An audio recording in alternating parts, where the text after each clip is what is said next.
have Steve Balkey here today to run this course. Steve, I've known Steve for 34 years.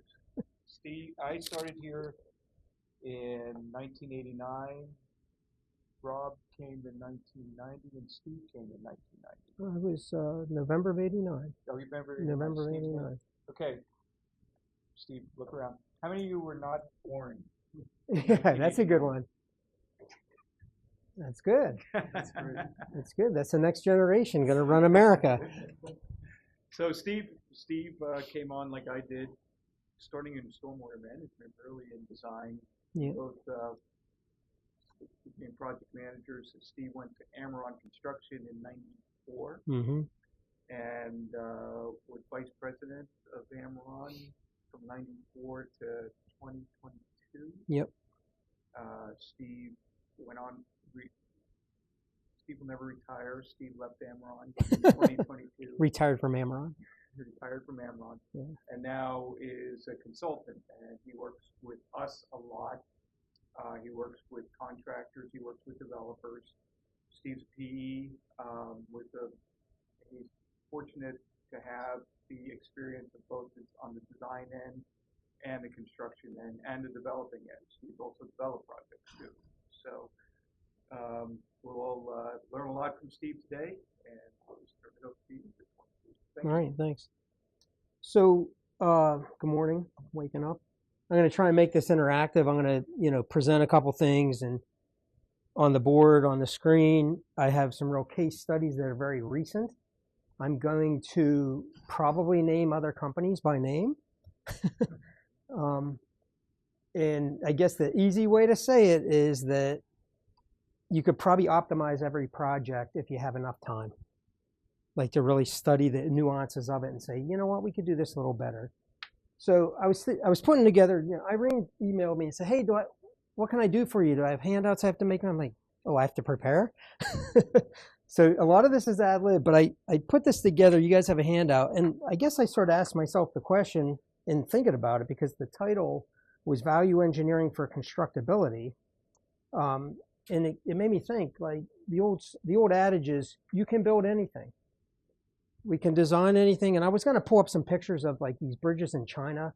You guys have all seen this. This huge 76-wheel crane in Germany. Like, these are internet pictures you all seen. I didn't bring any up, but you get the point. Like, you can make something massive. There's even a television show. I forget what it's called, like Marvels of the World or something.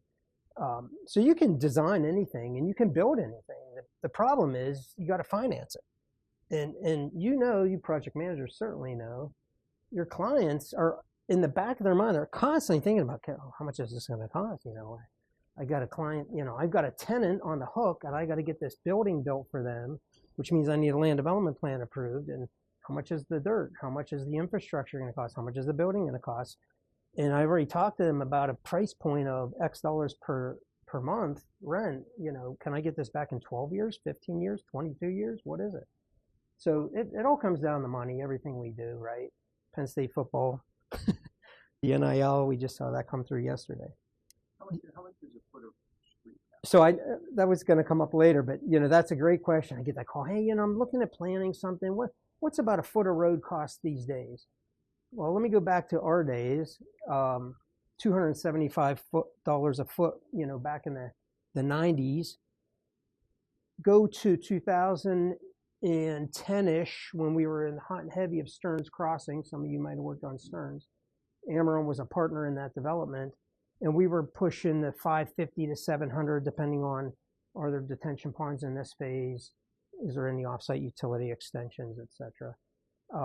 It's got to be in the $800 to $900 a foot right now. It's in certain. So the other thing about, again, value engineering, and I'm jumping around a little bit, from just a 30,000 foot level, when you're talking development and somebody starts asking, well, how much is it a foot, and what do you think this site will cost? I always come back, and especially when it's on the phone and it's sight unseen, and of course I'm pulling up Google Maps while they're talking to me. Is it wooded? Do we know geologically if there's rock? How steep is it? You know, are there off-site utilities that need to be extended just to get to the site to put the utilities in? So all these variables, you know, one question generates 15 questions of what's this, this, and this, because every one of those variables has a cost impact to the job. All right, so my oldest son is now an architect. He went to study at Notre Dame, and one of our close business associates, who's a developer, said, "Oh, what's he studying?" And I said, "Architecture." "Oh, I feel so bad for him. He'll never get to do what he wants to do." And I said, "What do you mean?" He said, "Architects draw stuff up, and nobody can afford to build them."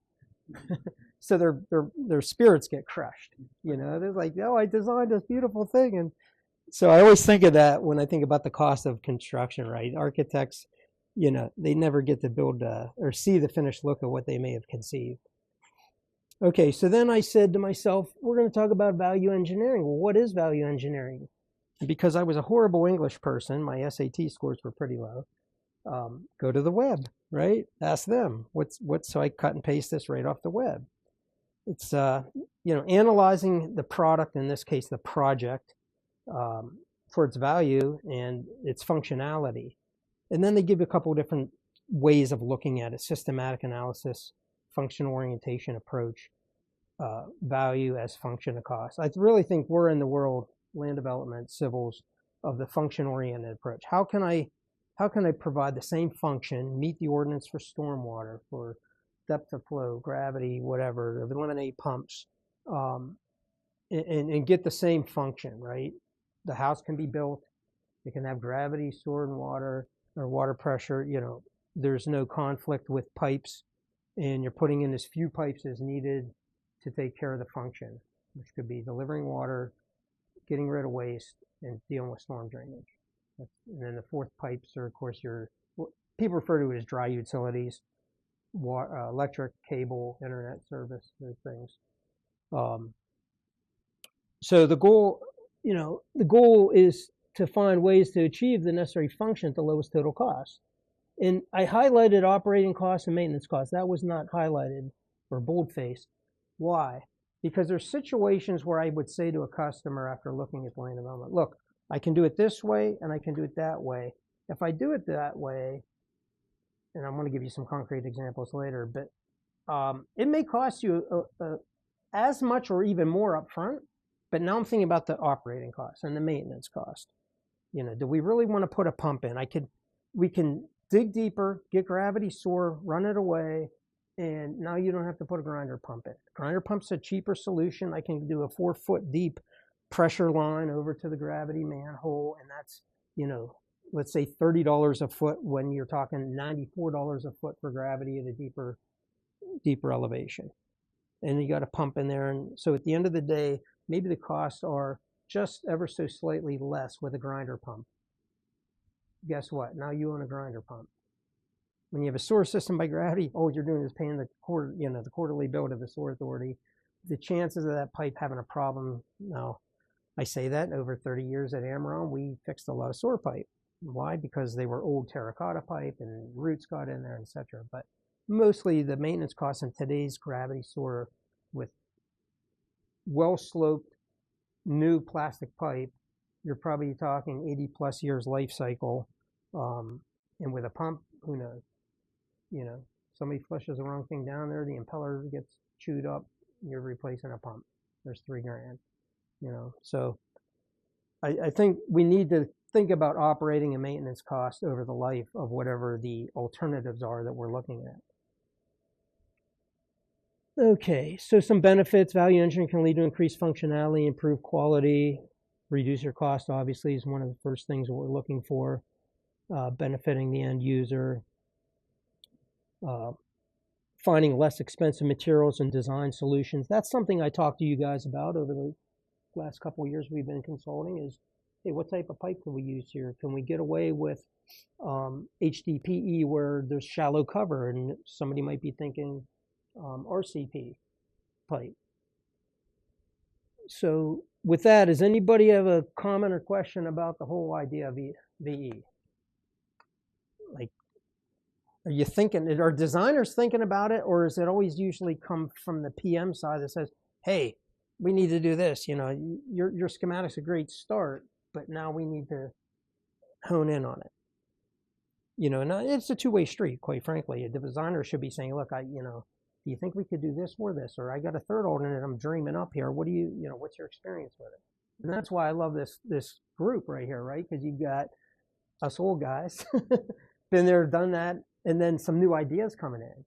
You've heard the old adage about, like, if you have six-year-olds in a room and you like throw an idea, like how would you do this? They probably have as good or better ideas than adults oftentimes, because they just don't have any preconceived, hurdles, and they dream outside the box. And maybe that's what Elon Musk is a kid, but you get the idea. Like, he thinks totally different because it's just bizarre stuff, and some of it's worthwhile and some of it's crazy. Just backing up, Steve, you and I mean, we've been talking this language for 30 years. Yeah. So, how many know what RCP is? Yeah, and I'm sorry if I'm throwing acronyms, but yeah, I thought of that when I said it. So reinforced concrete pipe, obviously more dollars per foot for the pipe material itself, versus HDPE, high density polyethylene pipe, which is your black smooth interior, corrugated exterior. They used to call it dual wall because the first HDPE that came out was just a single corrugated wall. So it had the ribs on the inside and the ribs on the outside. There's actually some advantage to that. It would create turbulence flow, and it would capture some sediment, slow it down. The energy would be dissipated some in that pipe. However, its capacity is less because of its end value, and therefore you need a bigger diameter for certain flows. And end value is just a coefficient of friction. Everybody's with me on that, right? So, so concrete pipe, the material is more expensive. Which is more expensive to install, concrete or plastic? It's a good question. It's a fair question. And why? What would you think? Just use common sense. This isn't a trick question. Which is going to take longer to install? Concrete, because it's heavier. And so you're going to have the same. And another important piece is its length. Concrete pipe will come in an 8-foot stick max. 20-foot sticks for for HDPE, all the way up to 48-inch, diameter 20. So you have your excavator out there. Maybe the same amount of time they dig it. So a track hoe. Similar time to bed the trench. Right now, this bigger machine has to come over, chain onto a piece of pipe 8 foot long, bring it over. A couple guys directed it in place. Setting it, the bell, spick it into the bell, blah blah. Okay, let's do another one. 20-foot stick of pipe. Tony and I get on each end, carry it over, throw it in the ditch. You don't need any help. I didn't think so. But a track hoe and. That's why I picked Tony. Track hoe and 2 guys per hour. Oh shit. Sorry there. See, told you. I'm on the NHL mic. Hey, you want to go? Like 65 a man hour and 228 for a mid-size excavator. So you're up to what, 130, 380 an hour? So you got $400 an hour, and versus 130, and is that a multiplier 2.5 times more hours? It's the labor cost. I mean, the material cost is very. The labor cost is really significant. So yeah, just even the material selection. That's really what that comes down to. The material selection has a big effect on the installed price.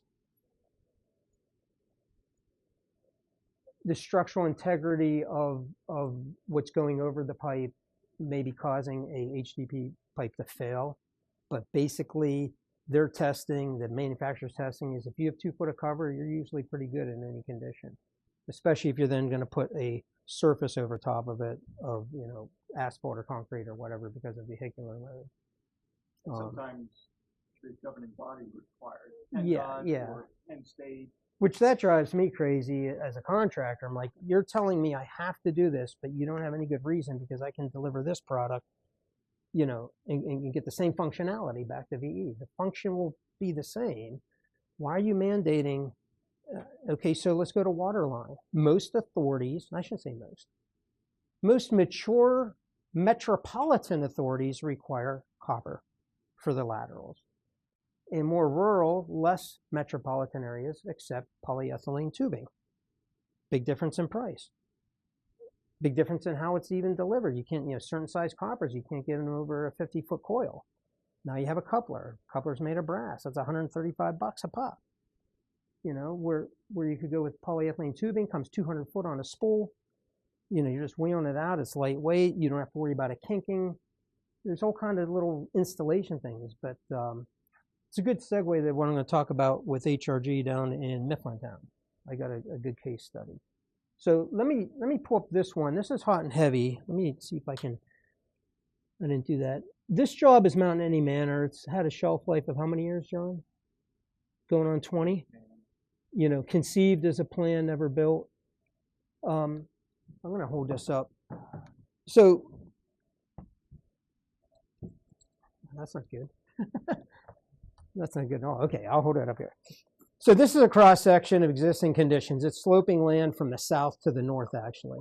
Yeah, and show Rob and these guys. But at the end of the day, I don't know how it got this far, but Keller Engineer re-engineered the plan for the Toron group, and they were bowing to a builder who was proposing 2-story homes everywhere, walkout basements on the low side, flat backyards from first floor on the high side lots, which created a huge cut in the back and then a big laid back slope. And this big laid back slope on the upper road turned out to have to encroach onto the neighbor. Now it's ironic that Toron Group used to own that neighboring land. They subdivided 3 lots up in the forest district. They sold them, and they didn't retain an easement before they sold them, which would have been the smart thing to do, thinking, oh, in the future, I'm going to have a slope there and I need that easement. So a grading easement at the time of sale would have been appropriate. Yes.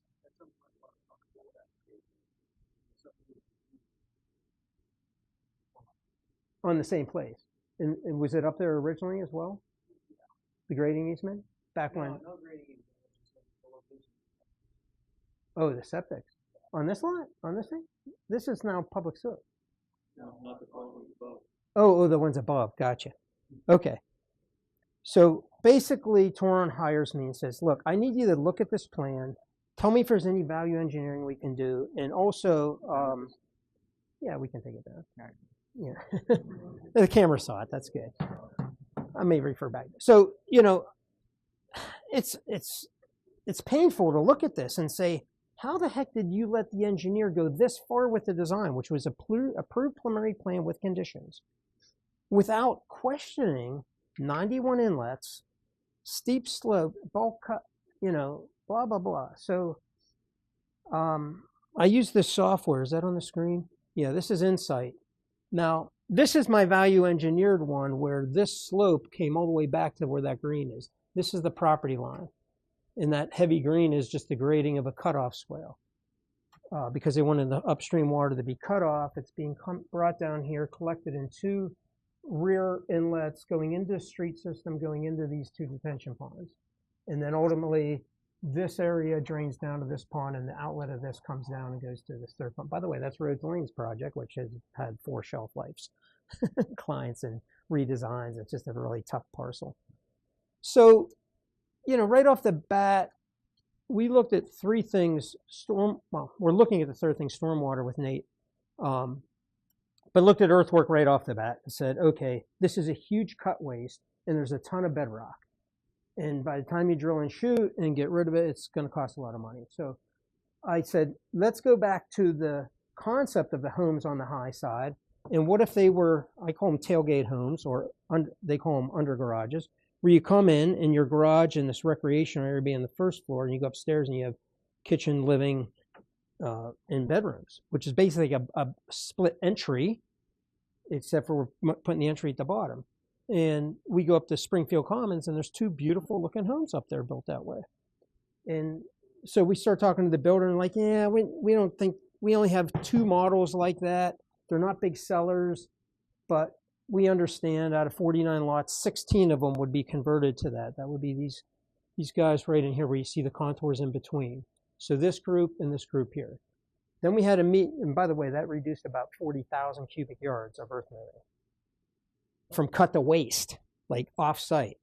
So put 40,000 times, I don't know, $20 is being generous? How much is that? Hmm? Well, just take 40,000 times 20. 800? 800K. Like damn near $1 million. That doesn't include the rock that has to be cut out of this zone because we know there's bedrock from the test pits that were done. 8 yards of truckload? 10 yards? You'll get about up to 12 bank cubic yards in a truck. So how many? So yeah, that's a good, you got the calculator sitting there? 40,000. 40,000. Yeah, just to give you a concept. So here's a little rule of thumb. How much, does anyone know how they measure the volume in a lake? The volume of water in a lake? You should. But no, the term, the unit of measurement that they use. Anybody? Stormwater guys? Come on. Huh? Acre feet, right? So now I do acre foot of volume of dirt. What's 1 acre, 1 foot deep relate to? This is just a good ballpark number you should have in your head. It's about 16, I think it's 1613 cubic yards. 1,613 cubic yards. Divide that by 12. Well, first of all, that the number you're talking about would take 3,333 trucks of material hauled off site. And let's say it's a 1 hour cycle. So multiply that times $135 an hour for the truck. That's not including the loader or the waste, the tip fee at the other end. Hopefully somebody needs it. Dirt's a commodity, by the way, right? Topsoil's a huge commodity, but like if people need it badly, they have to pay for it. If you have excess and you have to waste it and somebody needs it, that's a win-win for both parties. And if you have excess and nobody wants it, you're paying to get rid of it. Yeah. Yeah. Well, let's use 20, we can use 25, and that would be the only cost to excavate it, put it in the truck, and move it off site. So, and that's on a cubic yard. So if we take 25 times the 12, what number do we get? Well, it was 450,000 for the trucking. Yeah. But let's say 25 times the 12 per yard. Okay, so you have $300 in the whole cycle of digging it, loading it, wasting it. That's maybe a little heavy, but these are big dollars, right? And this is a 49 lot subdivision. So take $1 million divided by 49, please.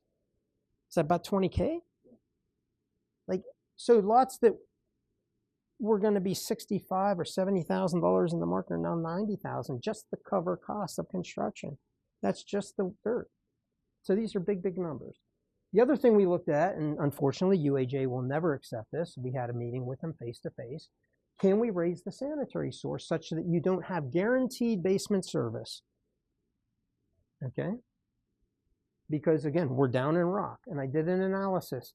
I was losing, this sewer's bucking grade here and comes back and goes cross lot. And we raised this cul-de-sac and my waste fill on site by raising this. This, by the way, just give you an idea. Here's a high point. If you can see those contours, this is draining to the east. This is draining all west, all the way down to the end. And I was trying to take this last 1/3 of the run or 1/2 and raise it, which didn't really hurt me on my walkout basements here. And there's a flag lot back down in here.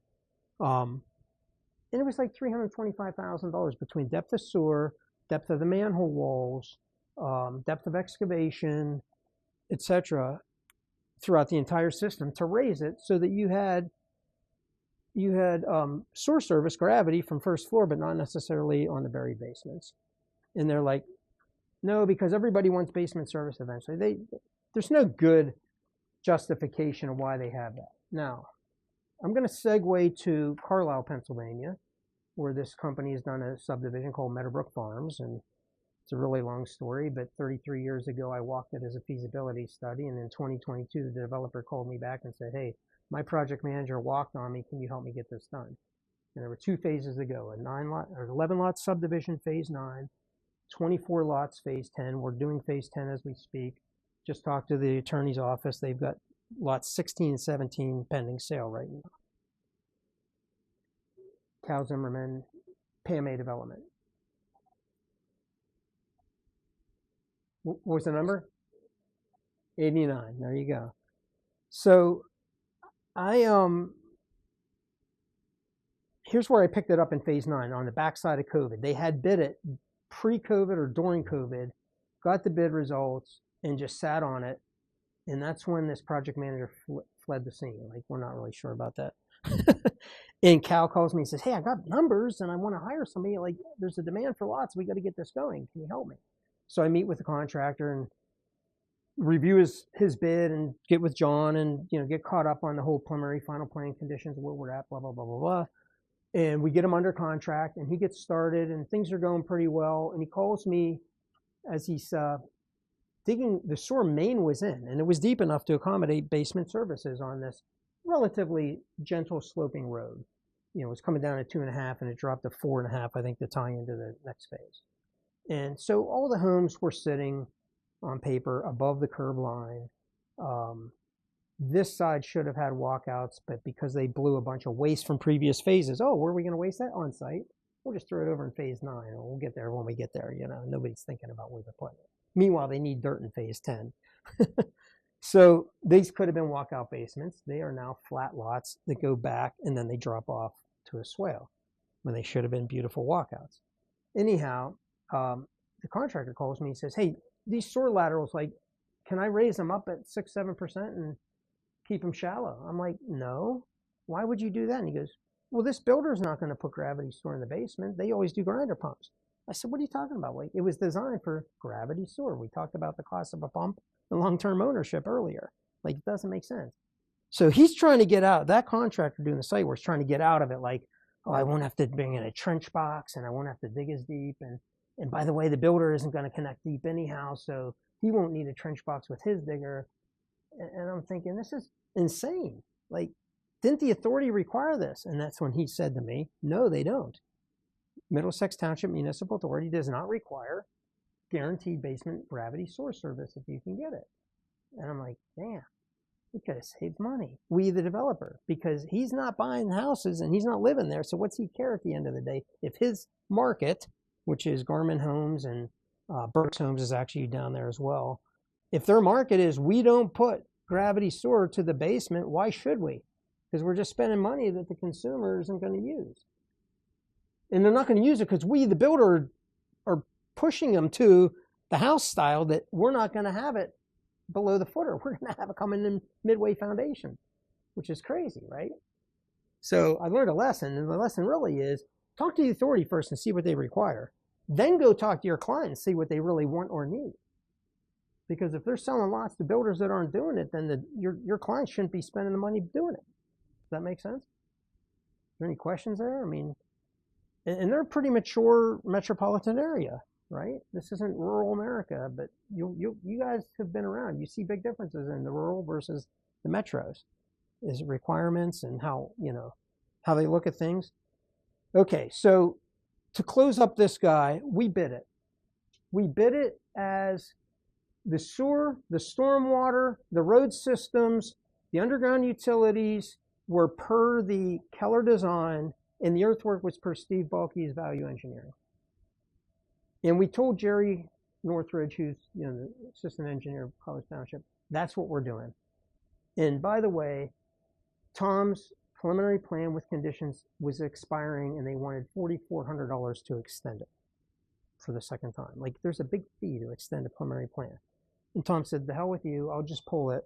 I'll spend the $4,400 on engineering, and I'm going to resubmit it, and it's going to look very much the same with different topo. And Jerry's already in tune with that, and Nate and I are working now to get 91 inlets down to maybe, 65-ish? We're trying to drop 30 inlets. Oh my God, how do you drop 30 inlets, Nate? How do you drop 30 inlets? What's the value engineering concept we're using? They got cross slopes of 2%. And they've got inlets every, 120 feet on average? Like crazy when I looked at this. And by the way, who's in stormwater? Raise your hand. Who's in environmental? Higher. Okay, congratulations. You guys are really probably the most efficient firm that I've seen in stormwater. Keep it going. Keep being efficient. And I'll keep passing your name along to clients. Like, who should I use? Oh, use Amron, they're more efficient. Or use Pentair, they're more efficient. I say that all the time, having worked at Amron for 20.5 years, it just slips out. Okay, so enough of this one. Let's jump on here. This is good timing. Actually, I do have something I need to display. So I get a call from Kish Bank, and I've done some projects with Kish over the years, both for Kish Corporate and Kish family, which is the Hayes family. Some of you guys know out of Reedsville. They're like third generation Kish Bank. And they call me and they say, hey, we have a project management department, and they know nothing about civil. They know enough about buildings to be dangerous, and they know a lot about IT and security. And that's what they run, all those departments, okay? That's the project management office of Kish Bank, which I think Kish has somewhere like 19 or 20 brick and mortar locations now. And they say, we're going to be building a brand new brick and mortar location in Mifflintown, Pennsylvania. And by the way, we've already hired HRG, who's a Kish customer, and they've started on this. And I thought, okay, this will be good, because HRG designed the Kish Innovation Center, which you see at the intersection of 322 and 655 Reedsville exit, which is a beautiful building, by the way. But I'll step back and use that value engineering first. So in I gotta think about this, my son graduated in 15, 19. So it would have been 2019, I get a call from Kish.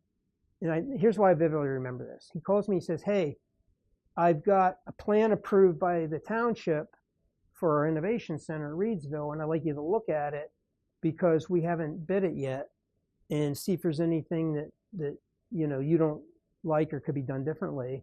And there's an off-site sewer that we're sharing the cost between us and 2 upstream neighbors because we're trying to get gravity up the valley, and we're doing it extra deep, and I need to know the delta between what we needed and the extra deep so I can share this extra cost.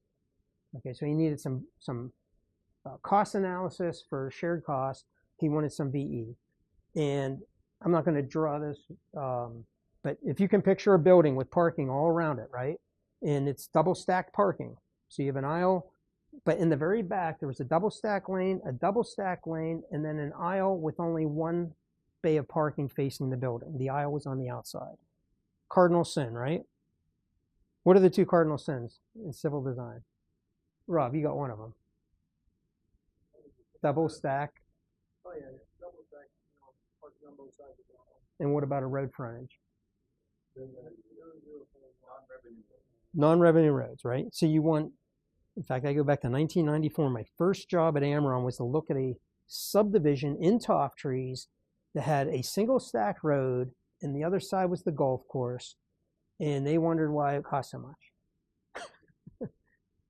Well, it doesn't cost so much because the road costs X dollars. It's because you're not getting any revenue on the other side of the road. So double stack roads and double stack parking. And I noticed that the parking lots in the back were starting 65 feet away from the building. There was green space. And then on the Route 322 side, that double stack parking, they made the outside parking stalls parallel the property line, which is the right of way to 322, which was veering away from the building. And it got back here, and then there's that green space, and it turned. And I'm like, your aisle effectively became 24 feet to 60 feet. So I called Greg, the CEO, and I said, okay, I went on a trip west when my son graduated. I took 11x17s with me, and I'm sitting in the airport having nothing to do, and I'm like looking at this stuff, dreaming about why. I call him and I say, hey, I'm coming home tomorrow, but I have a couple questions right off the bat. Number one, is the green space behind the building because you expect the building to expand someday? He said, yes. I'm like, why would you push the parking further away? Because, everybody's clamoring for the first 2 stalls closest to the door because they're lazy. They don't want to walk. And I said, okay, but what's the realistic probability that you will expand the building? And if you do, how far? Like how big? Because it was another 50% of building back there, that's 65 feet. And he said, I don't know, that's years away, And I said, how would you like it if you suffered like 18 foot or 20 foot of that? So your expansion could only be 40 foot of grass instead of 60. He goes, oh, that's no problem. Why did I do that, Rob? I'm going to put another row of parking on the back side of that aisle. I'm going to pull everything forward and get another row of parking stalls, like 18 of them. Okay. Then I said, just so you know, your stall going down the east side is veering away, running parallel the property line for God knows why. I'm just going to pull that back in so it's a typical stall. So it turned out after I did the math, we put down less pavement for more parking. Like, that's a misnomer. And it just worked out because we got those 18 stalls for very little pavement, and we traded off that wedge of asphalt that was doing nothing, just being fat out there. Okay, so then I did the earth analysis using this software, and it was a cut, and it was rocky. If you know what it's like down Reedsville, you can see the rock cut, by the way, in 322 as you're heading over to Burnham. And I said, you know, let's raise the site. I don't think it's going to hurt anything. In fact, it might look a little nicer from the road. Now, your driveway coming in is going to get steeper. And it turns out that that was only an exit lane driveway out. Everything's being serviced by Gateway Drive, which is the traffic light at Sheets, if you guys know where that is, a Reedville exit. So we raised the site, we brought in the pavement, we got more parking, and by raising the site, we got to raise the sewer, right? So now we're 1 or 2 foot less deep in the rock. And all this stuff worked out to about $250,000 of savings on paper. Like, they don't save it because they didn't spend it. They just, you have to have the trust factor that I know enough to say, this is what it would have cost. So guess what? They spend the $250,000 on other stuff, which is what banks do. But the point is they got more for their money, right? They got other stuff. So that was a good, fairly quick analysis to come up with some very good value engineering ideas. So they call me at Mifflintown. They say, hey, we got this plan and it's just about approved, and HRG is a designer. Now, I told you that first story because that was HRG. I'm thinking, oh God, now what are we going to see? You know, this was a very, very flat site. Who's in Mifflintown? Nate, you're down that way? There was a bowling alley on this property. I took your bowling alley. Actually, Weiss Markets owns the bowling alley. They own this land, and they're just leasing it. I gotta get that big so I can read that. So very flat site. Let's see, Kish Storm. Do I have that? Okay. Here's what I get. I get this plan, and I mark these 2 green because they're existing inlets. They're tie-in points. Okay, and this was their stormwater layout. And right away I noticed, like, I'm not a big fan of this. M inlet sitting in a wait a minute. There's 2 of them here. That means there's a high point. And there's 3 going down the side. Low, high, low, high, low. Anybody run a snowplow ever? That sucks. Okay, it's never gonna clear all the snow, just the way that blade's hitting. And the guys who paving it, they're already cussing, right? They're like, change that screed on the half, you're gonna break the screed. No, this doesn't work. So I do the earth analysis, and I was keeping in mind, I had existing topo after the demolition of the building. And I had done a field trip, and there's just rubble, right? The old slab was sort of broken up, and it was nice and small. And from here over, this is effectively all gravel because it was the old pavement and whatnot. So the good news is a lot of that material can be recycled and reused on site as subgrade, or build subgrade that's nice and sturdy without importing a lot of stone from the quarry. And at the end of the day, the math showed this was a waste site. There was excess. And that wasn't even taking pipe trenches in. So I said to Greg, I said, look, I want to put together a new concept. I want to raise the building on an anthill. That's a bad name because it only came up 0.7. How many inches is that? 0.7? Come on, real quick. How many inches is 0.7? That whole conversion factor needs to be like at the top of your head. Huh? About 8.5? 0.67 is 8. So we raised this 8.5 inches. And theoretically, I lowered this edge a little bit, and because this came up, we had to respect this drive-through window to not have too much cross slope, and this came up. So I present this to HRG, and I even had spot shots, and I said, look, the water's still going to tie in here and here. It's still going to be the same amount of impervious coverage going to each zone, but right now we got 3, 6, 7, 8, 9, 10 inlets, new, and that's just crazy because there's excess dirt here. We can raise the site, and I don't even like this from a snow plowing and or drainage perspective out in the middle of the lot. I can find that. So let's go to this. So what do I have now? 5 instead of 10? Okay, we push the water away. We got a high point to bring it back, get it in here, take it across. I didn't even look at the storm pipes. There's less pipe here. It wasn't a big significant less pipe. But 5 less inlets, the same functionality. You're going to drive in around. You're going to come through the drive-through. You got an ATM window at night, handicap parking in the front. In fact, by having this up, it drains a little nicer away from the building and not to the building. Okay, so that was a stormwater. They showed, I think I have that too. you know, what I'm saying to them, okay, each inlet's going to be about $4,000. So there's 20. I just looked it up this morning. Between last year, they just had a groundbreaking last Thursday. I was in North Carolina. I missed it. My fees, cumulative from looking at it, giving them some advice, working with HRG to change the plan, then producing a bid document, a project manual, doing the bid process. There were 4 bidders. Midstate Paving LLC got the job. Administering Midstate, meaning answering questions, going to the site periodically, reviewing pay applications, and change orders. And there were a couple. The biggest thing was they had to go with Hawbaker to supply the asphalt this spring because they did want to hit this deadline and open the business, and the other plant hadn't yet opened. And that was a pretty big upcharge of like $9,000 in material. And I would say Midstate was good to work with. My fees were like $11,000 over the course of about a year and a half.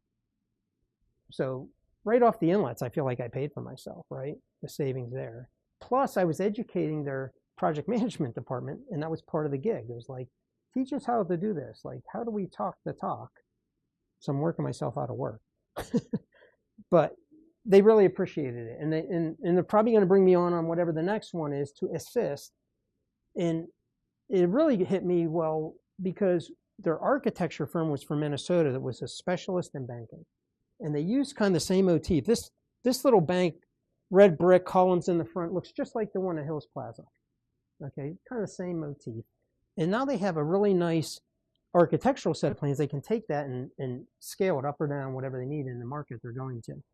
But they learned from the architect some of the nuances of constructability. They used Low-Bar Associates to build this. And Low-Bar would come back and says, hey, the flashing on this side where the FIPON is different than the flashing over here where the FIPON is, which is different over here.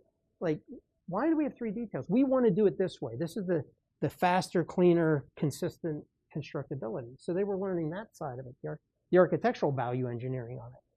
And it turns out that Low-Bar has a design assist department, and they had such a good, experience with them, and the project manager was top notch, that they're kind of like, hey, well, we would do this again with them.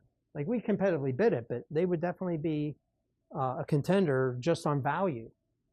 And Kish is like that as a bank. They were getting older trades, older sub trades, and when they bid the building, and I'm getting away from the civil a little bit, but it's all applicable. They said, we want you to use these preferred vendors to get quotes from because they're Kish customers, right? The Mason is from Belleville, and all the custom door framework came out of Belleville. They used the electrician, Strauss Electric, who's done work for them over the years, treats them right. So it was that whole menu of vendors that they have a relationship with that think the way I'm thinking, right? Like, how can we give you the same finished product at a better price? Why? Because that's all you need. And 2, you're going to bring me back for the next one.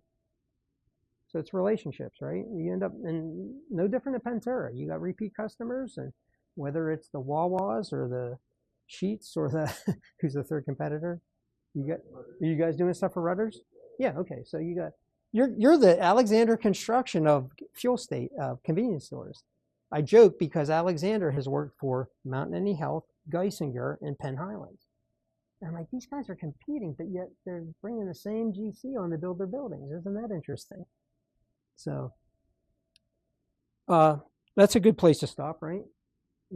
Any questions? Or I guess 2 things I forgot to say. There was a sewer lateral right at this corner for the bowling alley. And the very first time I went down there by myself, I noticed that Pennsylvania One Call paint was faded from the original HRG survey. And I saw the green, and I saw the blue going up through here because the water main runs up through here. And they were showing the water main, HRG here, going out around and into the back because this is the mechanical closet. And that length constituted a meter pit. And they showed a meter pit right there, like in the driveway. I'm like, first of all, we're not doing a meter pit. Well, how are we not doing meter pit? I said, we're going to come in the front wall and we're going to go under slab. We put a sleeve in this poly pipe, and if there's ever a problem, they can pull the poly pipe out and shove a new one through. And we actually have a shutoff valve here as a bonus in case it would need to be pulled out. We can isolate that and not have to worry about live water, even though there's a curb stop box down here. So we eliminated a meter pit from the theory of the original design. The sanitary sewer, they showed a new connection right, this clean out, going on a diagonal and in. And I thought, okay, that's all right. This is further length. But I then found out this is a terracotta, I think 12-inch main, and got a hold of the sewer authority, started a discussion with them, and they said, well, yeah, we know it's there because we cut it off whenever the bowling alley went away. I said, what was the condition of it? He goes, well, it was terracotta. I have a pre-bid for the site work, and one of the bidders, I can't think of the name of the company, something excavation, does all the digging for the authority down there. They don't have a big in-house crew, so they hire this guy every time. He was at the pre-bid, and I picked his brain. I said, what do you know about that lateral? Oh, yeah, that's a clean pipe. It converted from terracotta to plastic just, 6 feet out and whatever. I said, do you think we could connect into that? He said, I don't see why not, And then so I called the authority manager. He's like, yeah, you can reuse that as long as you give me a clean out right there. So we did. We went clean out to this location, came in. And I bid that as an alternate. New line with new tap and cut in. Like, it's expensive to take a terracotta apart and figure out how you're going to put that back together with 2 big Fernco's and a T or Y fitting, etc. So we used the lateral. Saved a couple $100. But, so earth moving, we raised it. I don't even know what that value was because I never quantified what the haul off was. Less inlets, less pipe. Oh, and the other thing I picked up was all these leaders are downspout collection pipes that were never on a plan. And I'm looking at what Kish has done down in Reedsville. I'm looking at what they've done in Boulsburg or Hills Plaza. And like they went their downspouts underground. This is not going to splash onto the surface. So we have 6-inch leaders that go right into the back of the boxes at these 4 corners. We actually had one come over here because they had an offset gable with that little cover over the drive-through, and it prompted little gutters on there. They actually eliminated those during construction, so we were able to pick everything up. They were able to take the gutters off of that little thing. That's kind of funny. The architect had that designed lower than the main banding of the FIPON, again, creating its own little gutter line. And somehow, I don't know if it was the owner or the contractor, I think it was Lobar brought it up. It's like, there's no reason we can't take that gable and raise it and make the gutters tie back in, go to the corners. It wasn't just that, but it was the whole look of the step down FIPON and the brick casing will look like crap.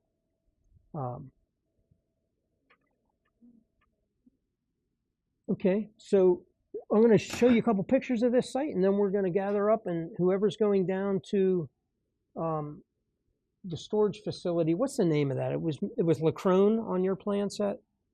Does it have a new name, just West College Storage or something? Yeah. Let me see here. So one of the really nice things about Lobar for me and for Kish, because the Kish staff that was overseeing this was spread out between Reedsville, Huntingdon, and State College, is they had an online platform called Procore. Have you guys ever heard of Procore? Where they were posting daily photographs by their superintendent. He did a great job. Superintendent was just on every detail.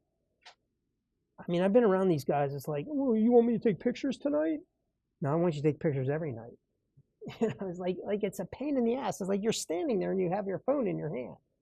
Just take the picture and text it over to your platform, and they post. It's awesome. But I don't know. Why? Anybody? Why are humans like that? Obstinate. Here, it gives you the idea of my workflow. I got, let's see, last year, 38 quote jobs. And one of them was Amaron, which had, or Pantera, which had like A through J or A through N or something. So, I want to get these pictures. I just was looking at these. Okay, so they use a drone to boot. Let me see if I can get that large. So this is that tie-in inlet. That's an M inlet. We had to replace the top. It was all chewed up. You can see these inlets coming down the fuel island of Weiss Markets. At one time, they had this pavement interconnecting with Weiss here, but Weiss didn't like it because of the exit. And again, this parcel that you see kind of denuded up along this pavement is Weiss land. They're leasing it. One of the things I failed to tell you, let me see. Okay, along this side, when I proposed to raise the site and talked to HRG about it and knew I had to keep these two lanes relatively flat, they're like, "Oh, I don't know, because that's going to take the curb up, and the curb relative to the existing curb here is going to create a pretty good slope, and it may not be maintainable. We might have to go get an easement from Weiss." Okay, and I slept on that. And I'm thinking, yeah, it's going to look kind of crappy, and I realized Weiss owns this. We don't need an easement because Weiss has a in-house land company, for lack of a better term, and they were very meticulous about approving everything. They were like another approval body, not just the township, but Weiss had to accept things. For example, this flagpole had to be a certain height. It couldn't be greater than, and it had to be pushed back because it might block the view of the Weiss on the sign if you're driving southbound on William Penn Highway and the flag's, flapping in the way. Just, I don't want to say stupid stuff, but kind of like really petty stuff, right? The height of this thing was a factor for Weiss, etc. Anyhow, came back and I said to the owners, I said, listen, I understand what HRG is saying, because he said, oh, you might need a retaining curb, right? Meaning actually acting as a retaining wall and a curb all in one. And I looked at that and I'm like, yeah, I have enough experience at Amaron. We can feather that out and like the mower's gonna start going like this, right? Big deal. It passes the Steve White so what test. So what? So we ended up raising it, didn't affect that, didn't say anything to Weiss, by the way. I don't think they picked up on that. The building went up 0.7, nor do they need to know. Am I going the wrong way? Yeah, I'm going the wrong way. You're going to see that in this entry point here is just a cluster. We got the water line coming in, we got the sewer line coming in, we have electric coming out, we have site lighting coming out, and we have a flagpole. So that was a nice little cluster point that had to be dealt with. I brought this up at one of our seminars a year ago about traffic arrows and painting. There are more arrows on this lot painted than were intended. They actually sent me the drawing and said, we want these. I suggested get these two, these two, these two. I'll give you this diagonal one and this two-way arrow. And then just give me a division line and a division line and a division line. We don't really need it front and in and out arrows at the entrance because there's a division line and people know they have to go out that way because there's two no entry signs. Wrong way right here. Do not enters. Okay? And these two in the back are kind of superfluous, as are these. Well, I circled the ones in red we were supposed to do, got it to the Mid-State Paving. He totally understood. He called me, he goes, okay, just so I know, reds are due, everything else don't, correct. The painter didn't get the message. The subcontract painter didn't get the message. So they got them all. Now, the problem with all isn't so much it looks bad, it's the maintenance. Are we going to repaint those next time they start to fade? I said, yeah, black. Right? The ones we don't need, just black them out. If they're semi-faded, or just let them weather out ultimately. But that's the thing. We have a little detention pond / culvert back here, and we're trying to get the backyard to drain to it because it's awfully flat. The problem is that would create a 1, 2, 3, 4 foot deep ditch to run that water back into that low point you can see. So we elected to put 2 little yard drains in the back and run it into that inlet. Probably similar cost, but certainly less maintenance. Now you're not trying to mow or let the grass grow up in that ditch. Then nobody's going to go take a mower down it anyway. Yes. There's already one complaint from everybody now. Too much light? The one way where you come in the park in the front. Oh yeah, and you have to come back out that way. You have to back up and everything. Correct. And there's somebody coming around from the drive-through that gets nailed. Yeah. I didn't design that. but you know what? They had and I brought that up about tying into Weiss, right?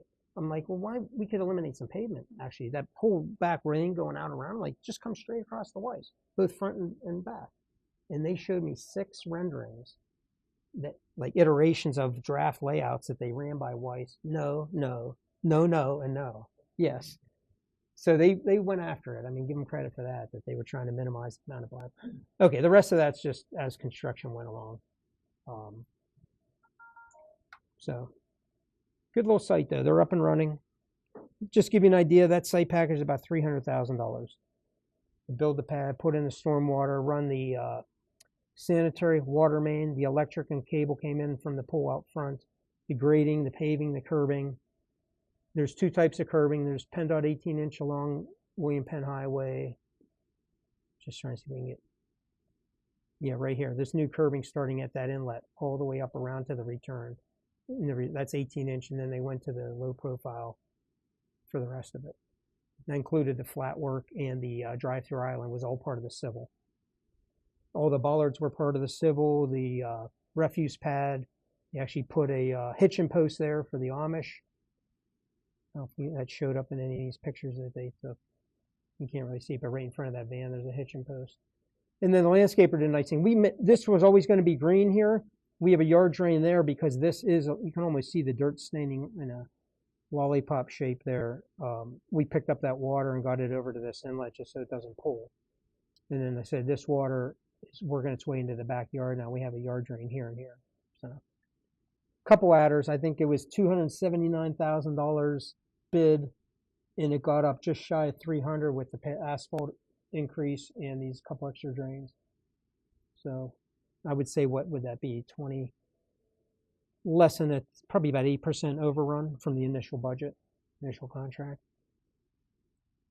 Okay, so before we run over there, and I do have the plans for there, do you want to say anything about that site? Who was,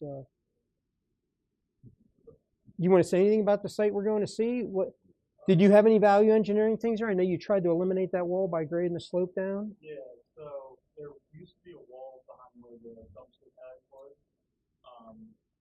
but we wanted to go add, well, the client wanted to add a access from the upper section down to the lower section, so it spaced out our green area, so we were able to keep the wall out.